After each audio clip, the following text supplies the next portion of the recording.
Well, before I shared my screen, I probably should have said hello properly, but yeah, I'm Jane. I campaign with Mums for Lungs. We are a grassroots campaign group spread across London. We started in Brixton. Oh yeah, so disclaimer, I actually live in the borough of Bromley, so nowhere near Haringey, I'm afraid. Yes, we've got 3 groups: Brixton, Richmond, sort of East Sheen, and E17. And we're campaigning for better air quality across London. We're sort of quite heavy on trying to lobby national government, so we think it needs to come from the top. But yes, so I'm here to talk about school streets and the state of things. Oh, this always happens to me with Google Slides, sorry. So I'll just start with the health costs of air pollution, which obviously Ian did brilliantly earlier, so we're sort of up to speed on that, but there's a little bit here. Basically, it's you know, we've all realised it's a huge problem for children, pregnant women, and everybody, of course, but specifically those. The World Health Organization states that air pollution impacts neurodevelopment and cognitive ability and can trigger asthma and childhood cancer, and obviously many other things as well.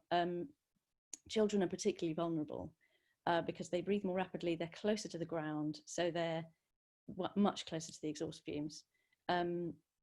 And more widely, about 30 people a day die from the results of air pollution in London. So it's a big problem. One of the things that we campaign for at Mums for Lungs is school streets, because we always say they're not going to save the world, but they are a brilliant starting point for reducing the effects of pollution on children at the crunch points of their day, when they're getting to school, when they're being picked up from school. We like them because they reduce traffic and therefore pollution. 25% of rush hour traffic in London is cars doing the school run. So anything we can do to reduce that is brilliant. They create a safer environment. They encourage active travel, which has been shown to improve, obviously, health. Kat talked about obesity. Active travel is obviously better for that. And learning outcomes. If it's been shown that if kids can kind of get some of their energy out, they're much more able to sit and concentrate at school. And they raise awareness, which is a massive thing, I think, because if your road is closed twice a day, or the road at the school is closed twice a day for 45 minutes each time, that's not, like we said, that's not saving the world, but it makes people start to think, and it reaches quite a lot of people. Okay, so school streets were happening across London, and now with the street space funding, we have this concept of emergency school streets in London as a reaction to COVID. So reduced public transport, narrow pavements, social distancing, lack of safe cycle routes. Basically, they've been named by the government as one of the measures that need to be put in a hurry to enable all of these, to basically make transport easier for people who can choose, who don't have to drive. Or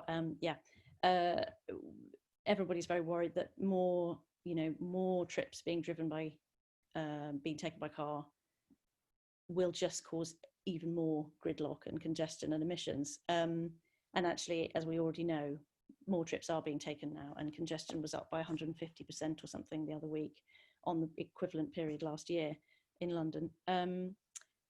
If implemented by bollards such as this one here, a school street can prevent crowding at the school gates, people can walk in the road, and also, of course, crucially, research is suggesting links between air pollution and COVID.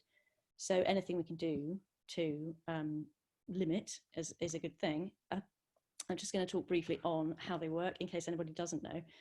They are temporary road closures around schools at drop-off and pick-up times, in term time only, so it's not even all year round. Only pedestrians and cyclists are allowed to use the roads at drop-off and pick-up times.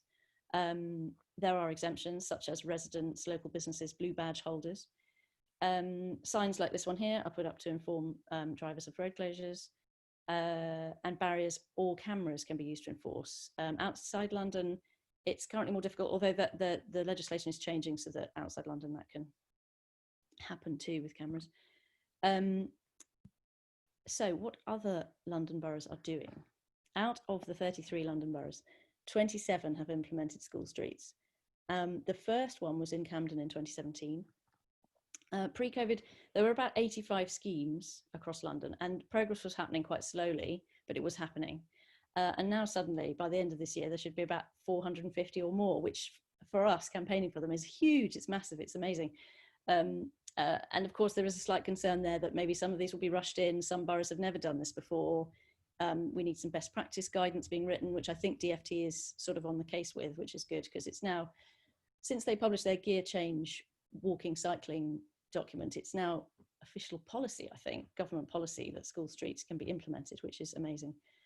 So I've just written here mostly, I've sort of dug out the figures for the boroughs around Haringey here, mostly, to say that at the moment there's 30 proposed or being implemented in Brent, 13 Camden, 12 in Enfield, 36 Islington, 40 Hackney, 9 Waltham Forest. So there's a lot going on, and some boroughs, Hackney is currently sitting highest with 40.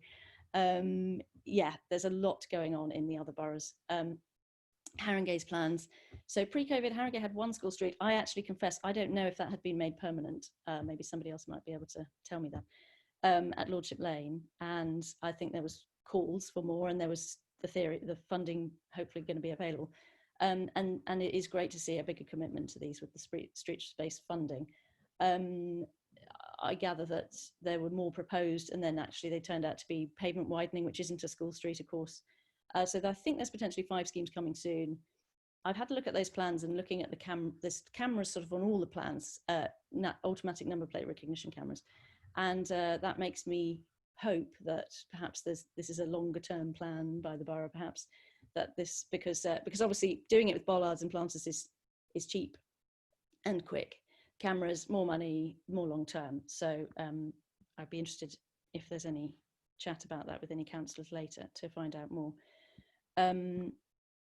We've got a whole pile of resources here. If anybody would like help or anything, we've got loads of stuff on our website. I'll just run through it quickly. And if this, I don't know if this presentation can be shared around later, you can get the links. So Hackney's written an amazing toolkit about school streets and how to do it. Really helpful for councillors needing to know more. We've got, if you want to ask for a school street, we've got an emergency school street template letter on our website, which you can access. It's got loads of stats and stuff, which is useful. We've got flyers. We've just written a campaigning guide. We've got these posters that I've pictured here. We've got a Facebook group for people. There's a brilliant bit of documentation that's come out recently, this Sustrans Edinburgh Napier evidence review, which shows a lot of people, like residents who hear about school streets coming, will be concerned that the traffic will be displaced, that they will not be able to access their road. And there's lots of stuff in there about how actually displacement wasn't such a huge issue. People tended to love the scheme afterwards because their road was much calmer and quieter. So that's a really great thing to read if you're concerned about it and want to know more. Sustrans has got lots of stuff. There's a School Streets Initiative website, which is really helpful. Living Streets, Car Free Day London. So there's a lot of stuff available for help. And just to say, yeah, do please get in touch if we can help you.